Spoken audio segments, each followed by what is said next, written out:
स्वागत नहीं करोगे हमारा। So welcome welcome welcome everyone to this amazing video जिधर मैं आपको गाइड करूंगा।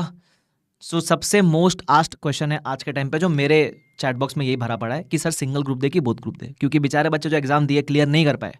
अभी डिलेमा रहता है ना कि सर अभी सिंगल दे कि बोथ दे अगले अटेम्प्ट में। तो मैं इसी रिगार्डिंग आपको गाइडेंस दूंगा, लेकिन ये सब गाइडेंस लेने के पहले अले मेला बाबू सब्सक्राइब के बिना सुनेगा ना मुन्ना ना, पहले सब्सक्राइब करना फिर सुनना, ठीक है। अब होता क्या है इसके अंदर, बहुत सारे परम्यूटेशन कॉम्बिनेशन होते हैं इसके अंदर, ठीक है। तो एक जनरलाइज्ड यस और no won't be the solution. मैं ये बोल दूं हाँ दोनों ही देना है, या मैं बोल दूं एक ही देना है, ऐसा सोल्यूशन नहीं होता। Because it will depend on student to student basis.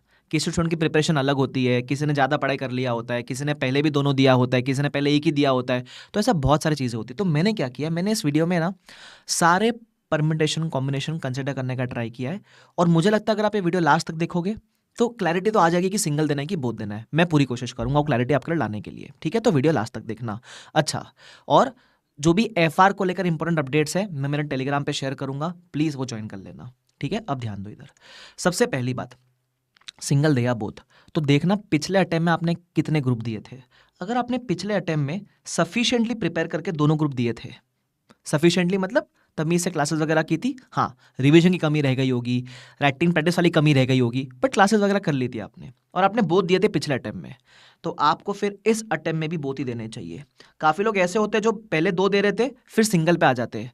मैं ऐसा मानता हूँ हो सके क्षमता है तो दोनों ही देना अगली बार। ऐसा क्यों, जब आप एक ग्रुप देते हो ना तो आप मेहनत आधी करते हो। सर ऐसा नहीं होगा, हम तो ज़्यादा मेहनत करेंगे। कैसा होता है जब सब्जेक्ट कम हो जाते हैं ना तो 4-5 दिन करोगे ज़्यादा मेहनत, फिर लगेगा अरे यार 3 सब्जेक्ट तो है, आराम से करता हूँ आराम से करता हूँ आराम से करता हूँ। तो मेहनत कम होते हुए चलती है, और फिर क्या होता है आप अपने सक्सेस को ना 1 साल डिले कर रहे हो, है ना। अभी देखो डिले करने में कोई दिक्कत नहीं है, लेकिन आप में पोटेंशियल है, तभी तो आपने दोनों दिया था ना पिछले टाइम में। तो अगर डिसेंटली प्रिपेयर करके पिछले बार दोनों दिया, किसी कारणवश नहीं हो पाया, तो इस बार मुझे लगता है आपको दोनों ही देना चाहिए, ठीक है। मेरा पर्सनल रिकमेंडेशन है। ऑफ कोर्स आपको मेरे को सुनने के बाद भी लगता है नहीं मुझे सिंगल देना तो अलग बात, बट मेरे से पूछोगे तो बोल दो, ठीक है। तो इनका तो काम सॉर्टेड है। अगर आप इस कैटेगरी में ये देख लिया, टाटा बाय बाय, आप जाके मस्त दोनों ग्रुप की तैयारी करो। अब आ जाओ इधर। काफ़ी बच्चे इधर फॉल करते हैं जिन्होंने एक ग्रुप दिया था, क्लियर नहीं हुआ, अब सेकंड ग्रुप में लटके पड़े हैं, क्योंकि वो उन्होंने सेकंड ग्रुप की थोड़ी बहुत पढ़ाई शुरू कर दी होगी। अब ग्रुप 1 भी क्लियर नहीं हुआ, तो अब ग्रुप 1 पे फोकस करे, साथ में ग्रुप 2 भी करे, क्या करे सर, एक ही आदमी है कितना काम कर लेगा। तो अब इसमें पता है क्या करना, सुनना। सबसे पहले आपके पास लगभग लगभग 3.5 मंथ्स है ऑन एन एवरेज अप्रॉक्सीमेटली, ठीक है।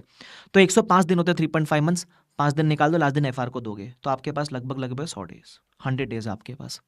आपको एक सिंपल कैलकुलेशन करना है। आपके ग्रुप 1 में जो भी आपने अभी पेपर वगैरह दिया था ग्रुप 1 का, उसमें ये इवेलुएट करो कि क्या किधर भी क्लासेस लेने की ज़रूरत है क्या आपको, ठीक है। मतलब बेसिकली मैं क्यों ये पूछ रहा हूँ, क्योंकि आपको कैलकुलेट करना है कि ग्रुप 1 को वापस रिवाइज करने में कितने दिन जाएंगे, ठीक है। तो सपोज आपके ग्रुप 1 में, मैं मानता हूँ आपने ग्रुप 1 दिया था और अभी दोनों देने का कंसिडर कर रहे हो, ठीक है।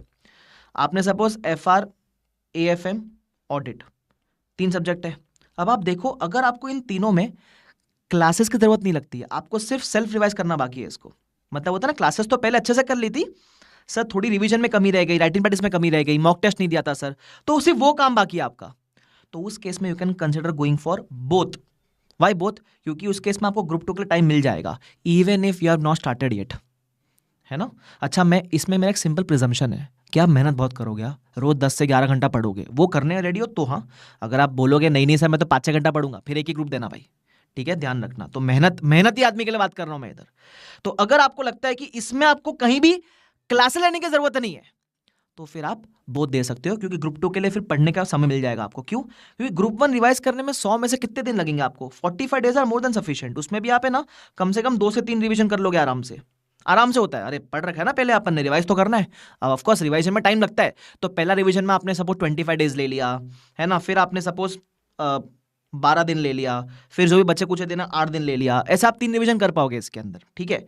हाँ, एक एक पॉसिबिलिटी है कि आपको लगता है नहीं सर थोड़ी बहुत क्लासेस लेने की जरूरत पड़ेगी, जैसे ना तीनों की नहीं, अगर आप तीनों की क्लासेस लेने वाले हो वापस से, तो फिर आप सिंगल ग्रुप देना, फिर बोथ मत देना।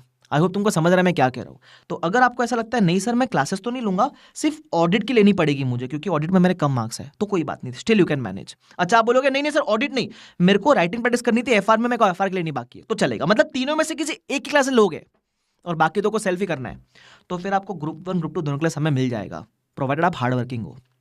ऐसा मैं क्यों बोल रहा हूँ, क्योंकि अगर आप एक सिंपल मैथ्स बिठाओगे, ग्रुप 2 पढ़ने के लिए समय कितना चाहिए, ठीक है, क्योंकि अभी एग्जाम नजदीक है तो अपन एफिशिएंसी थोड़ी बढ़ जाती है अपनी, ठीक है, एग्जाम नजदीक इन द सेंस अभी यार थोड़ा जोश रहेगा ना तुमको दोनों ग्रुप देना है तो आप अगर ग्रुप 2 क्लासेस करोगे, अब आईबीएस को हटा देता हूं मैं यहाँ से, ठीक है, तो डीटी एंड आईडीटी है, 2 सब्जेक्ट है, फास्ट ट्रैक से करना करोगे तो रेगुलर बैच मत लेना, एग्जाम ओरिएंटेड है फास्ट ट्रैक, इसमें से कुछ ले लेना।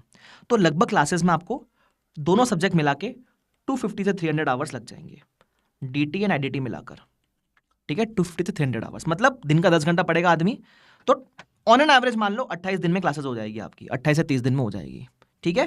प्लस ये तो क्लासेस का टाइम हो गया, क्लास के साथ डेली रिवीजन जरूर करना भाई, मतलब जो डेली पढ़ा उसको डेली रिवाइज करना, ताकि क्लासेस के साथ आपका फर्स्ट रिवीजन भी हो जाए ऐसा। फिर उसके बाद आपको मुझे लगता है क्लासेस के अलावा 2 अलग से रिवीजन करने चाहिए। तो जो चीज़ क्लासेस में आपको 28 दिन लगी है पढ़ने में, वो फर्स्ट रिवीजन में आपके 15 दिन ले जाएगी और सेकेंड रिवीजन में करीबन 8 दिन ले जाएगी बराबर। तो अगर आप टोटल सिंपल मैथ्स बिठाओगे तो 50 दिन ऑन एन एवरेज अप्रॉक्स, है ना, प्लस 2 दिन का बफर पकड़ लो और 3 दिन आप आईबीएस पढ़ोगे, तो 55 दिन लगते हैं ग्रुप 2 को, 55 days you need for group 2। तो इसलिए मैं कह रहा हूं अगर कट टू कट चल रहे हो, वेस्ट करने को टाइम नहीं है आपके पास, तो अगर आपका ग्रुप 1 डिसेंटली प्रिपेयर था, जहां आप ग्रुप 1 सिर्फ सेल्फ रिवाइज करना बाकी है, या फिर ग्रुप 1 में एक आधी क्लास लोगे और बाकी सेल्फ करना बाकी है, then you can consider going for group 2 as well, ठीक है, जिसमें आपको इतने दिन लगेंगे, ठीक है। अब आपका अगला सवाल आएगा, सर अगर हमको बोथ देना तो हम शुरू कैसे करें, हम पहले ग्रुप 2 क्लासेस करें कि पहले ग्रुप 1 करें? It depends. अगर आप एकदम श्योर हो ये वीडियो देखने के बाद कि मेरे को बोथ ही देना है, फिर तो कैसे भी करो फर्क नहीं पड़ने वाला है। लेकिन अगर आप फिर भी डाइसी हो और सेफ खेलना चाहते हो, तो पता है क्या करो, पहले ये उठाओ ग्रुप 1, ठीक है, इसको कर लो रिवाइज फटाफट, ठीक है, इसको एक बार रिवाइज कर लोगे, फिर देखो जितना एस्टिमेट किया उतने समय में हुआ क्या पहला रिवीजन, 25 दिन का लो एस्टिमेट लगाओ, 25 दिन में हुआ क्या पहला रिवीजन अपना, अगर हो गया पहला रिवीजन उठा लो भाई ग्रुप 2, फिर कोई दिक्कत नहीं है, ठीक है, अगर सेफ खेलना है तो। मतलब इसके around you can make your own permutation combination. मैं आपको एक वे आउट बता रहा हूँ कि कैलकुलेशन बिठाना तो कैसे बिठाओगे, लॉजिकल कैलकुलेशन, ठीक है। तो ध्यान रखना, अगर ये वीडियो देखने के बाद सर्टन हो बोथ देना है तो फटाफट ग्रुप 2 शुरू कर दो, और जब पढ़ोगे ना दिन में तो make it a combination of 2 subjects, 1 theory and 1 practical. दिन में 2 ही सब्जेक्ट पढ़ना, उससे ज़्यादा मत पढ़ना भाई, ठीक है। मतलब हाँ, सुबह सुबह आप 1-1 घंटा रोज ऑडिट पढ़ रहे हो तो अलग चीज़ है, उसको मत गिनो। फिर बाकी फुल फ्लैश पढ़ोगे तो 1 थियरी 1 प्रैक्टिकल, 10 घंटा पढ़ोगे तो 4 घंटा थियरी 6 घंटा प्रैक्टिकल, उस तरीके से यू कैन मूव फॉरवर्ड, ठीक है। तो मैंने कोशिश किया कि कैलकुलेशन बिठा के दूँ जिससे आपको थोड़ा सा क्लैरिटी आए कि सिंगल देना है कि बोथ देना है, ठीक है। वापस से बता दूँ, अगर आपको कभी भी ऐसा लगता है ना कि सर नहीं मेरे को नहीं हो रहा 10 घंटा, मैं 8 घंटा 5 घंटा ही पढ़ूंगा, भाई फिर आप बोथ मत देना। लेकिन अगर अंदर से ठानोगे ना कि सर मैं पढ़ूंगा मेहनत करूंगा सर, तो बोथ दे सकते हो।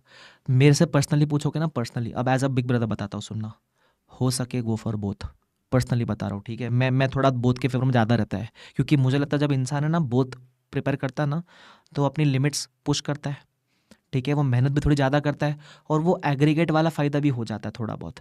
और आईबीएस में भी फ़ायदा हो जाएगा क्योंकि फ्रेश है 5 के 5 सब्जेक्ट, तो आईबीएस में थोड़ा फ़ायदा हो जाता है। तो मुझे ऐसा लगता है इफ़ थोड़ी भी क्षमता है और थोड़ी भी लग रही है possibility, go for both, personally ऐसा मैं मानता हूँ, ठीक है, एज अ बिग ब्रदर बता रहा हूँ आपको। रेस्ट ये वीडियो देखने के बाद आप अपने हिसाब से डिसाइड करो, कोई टेंशन वाली बात नहीं है, ठीक है। आप सिंगल भी दोगे कोई दिक्कत नहीं है, 6 महीने में ऐसा कुछ हो नहीं जाएगा आपके लाइफ में। But yes, if you ask me, I would have gone for both if there is a possibility. Okay, चलो। सो आई रियली होप मैंने थोड़ा सा इस वीडियो में आपको हेल्प करने का कोशिश किया है। I really hope this video was helpful. अगर वीडियो हेल्पफुल लगा तो वैसे बताना ना कमेंट सेक्शन में कि आप क्या सोच रहे हो, सिंगल दोगे बोथ दोगे, ताकि बाकी बच्चों को मालूम पड़े कि सर हमको क्या करना चाहिए। और उसके अलावा वीडियो पसंद आया लाइक ज़रूर करना, सब्सक्राइब ज़रूर करना चैनल को, और वापस से बता दो टेलीग्राम पे काफ़ी इंपॉर्टेंट चीज़ें बताऊंगा तो वो ज्वाइन कर लेना, ठीक है। चलो, और उसके अलावा अगर आपको एफआर के लेक्चर्स की ज़रूरत है तो they are available on bbhos.com, आप अपने हिसाब से देख लो, ज़रूरत है तो लो, नहीं है तो कोई दिक्कत वाली बात नहीं है, ठीक है। तो thank you so much everyone, bye bye everyone, take care, see you, bye.